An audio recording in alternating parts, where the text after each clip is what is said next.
Anda menyaksikan segmen Money Talks bersama saya Aneka Wijaya. Di episode kali ini kami akan mengulas mengenai prospek bisnis kartu kredit dan pemanfaatan digitalisasi untuk menopang bisnis kartu kredit di Indonesia. Untuk itu, hari ini kami akan diskusikan secara mendalam bersama salah satu bank swasta yang sudah berpengalaman secara global menangani nasabah. Dan saat ini sudah hadir bersama kami di studio CNBC Indonesia, Herman Susetio, Cards and Payment Head UOB Indonesia.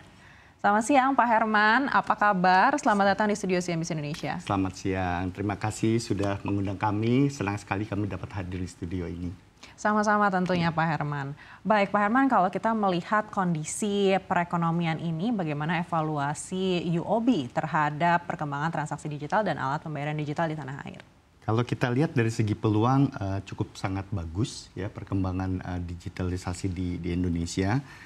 Sedangkan kalau di UOB sendiri kami melihat pertumbuhan yang sangat baik. Ya, secara total digital payment termasuk di dalamnya adalah KRIS, bill payment, ada juga RTGS. Sepanjang tahun 2024 itu pertumbuhannya mencapai sekitar 40%. Jadi angka yang sangat-sangat bagus, di mana dari tahun-tahun sebelumnya memang sudah bertumbuh pesat, namun kita masih bisa membukukan pertumbuhan sebesar 40%. Jadi angkanya cukup promising ya. Kalau kita lihat juga dari segmen mana ini bisa bertumbuh, secara khusus mungkin kita lihat adalah dari sektor UMKM ini kita melihat bahwa pertumbuhannya itu didukung karena dari segi fleksibilitas sektor ini, di mana mereka bisa masuk ke pasar online, marketplace ya. Jadi benar-benar ekosistem ini sangat mendukung untuk UMKM Indonesia. Ya. Baik, berikutnya sejauh mana UOB memandang peluang keberlanjutan peningkatan demand transaksi menggunakan kartu kredit di Indonesia, baik kartu kredit yang fisik ataupun kartu kredit yang contactless atau near sentuh? Ya, kalau kita lihat di data industri, diperkirakan pertumbuhan transaksi kartu kredit itu mencapai sekitar 20%. Ya, angka yang cukup bagus ya dengan kondisi perekonomian sekarang. Namun kita harus waspadai juga, kita cukup monitor juga bahwa pertumbuhan jumlah pemegang kartu kredit itu masih di bawah single digit. Jadi ini kalau kita lihat adalah lebih karena deepening pemakaian kartu kredit, jadi spend per customer-nya itu justru lebih tinggi. Ya, kalau kita lihat kalau dari UOB, di mana kita sudah di akhir tahun 2023 kita melakukan suatu corporate action ya, jadi di situ kita melihat bahwa pertumbuhan jumlah nasabah pemegang kartu kredit itu sudah meningkat 3 kali lipat ya, 3 kali lipat. Jadi ini juga secara resultnya spending juga meningkat sekitar 3 kali lipat. Ya. Baik, lalu bagaimana ekspektasi UOB terhadap tren pertumbuhan transaksi kartu kredit inbound dan juga outbound pada 2025 ini? Ya. Kita melihat pertumbuhannya akan sangat-sangat bagus, khususnya untuk UOB, karena kita ada strategi secara khusus untuk menghadapi inbound dan outbound ini, yaitu di mana kita memiliki 4 pilar khusus untuk spending kartu kredit.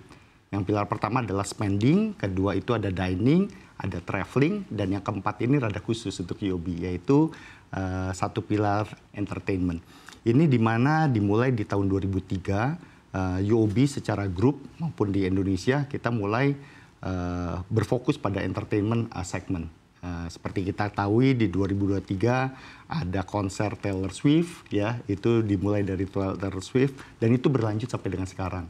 Ya, di Indonesia kita ada konser Ed Sheeran, lalu ada juga Aaron Kwok, lalu ada JJ Lin, dan masih banyak lagi. Jadi kalau kita lihat sangat bagus profilnya juga untuk perkembangan spending kartu kredit.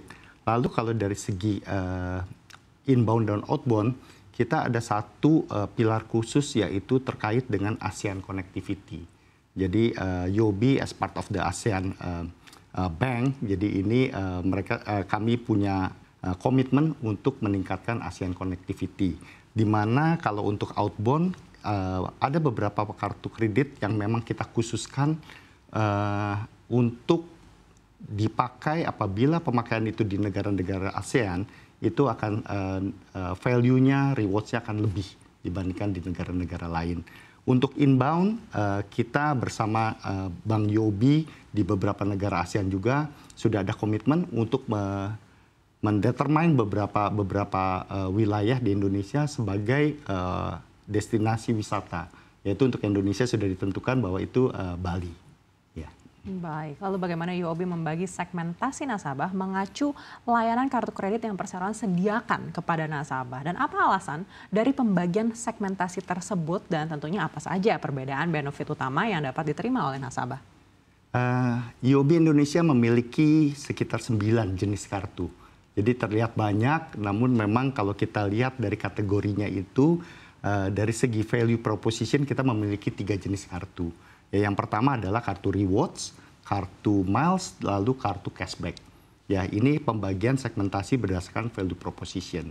Of course, kalau kita melihat bahwa pembagian berdasarkan segmentasi nasabah, kita memiliki beberapa jenis kategori lagi, yaitu yang pertama pastinya kita punya super affluent. Super affluent ini kita memiliki satu produk, yaitu yang kita sebut kartu kredit Zenith, yang ini memang kita untuk menyasar ke segmen yang super affluent. Dari segi affluent segment kita juga ada dua kartu, yaitu kartu Privy Miles dan juga satu kartu co-brand kita dengan strategic partner kita, yaitu dengan Garuda Indonesia. Lalu dari segi emerging affluent ada secara spesifik kita punya kartu preferred dan juga secara khusus kita menerbitkan satu kartu untuk ladies card. Ya, jadi ini benar-benar spesifik untuk ladies card, special ladies yang memiliki kartu ini. Dari segi segmentasi yang digital savvy ataupun yang segment, kita memiliki salah satu another co-brand partner, yaitu kartu UOB Telkomsel. Ya, dari segi mass segment kita punya kartu One, YOLO dan juga Tomorrow Card.